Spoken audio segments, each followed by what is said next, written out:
নমস্কার, আমি উর্মিলা মান্না দাস। আজকে আমার নিবেদনে বিশিষ্ট কবি স্বপন গায়েনের লেখা কবিতা বিশ্বজয় বিশ্বকাপ। বুকে আছে স্বপ্ন লেখা আগুন, সেই আগুনে ঝলসে যায় হৃদয়ের উপবন।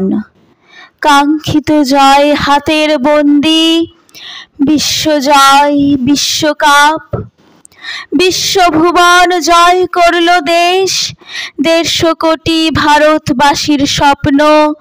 বিজয় পতাকা উড়ছে শহর থেকে গ্রাম, মিথ্যে স্বপ্ন দেখে না দেশবাসী।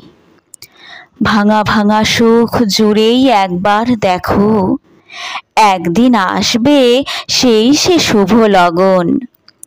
বিশ্বজয় মিটেছে সারা দেশ, ফাটছে বাজি, উড়ছে তেরঙ্গা পতাকা।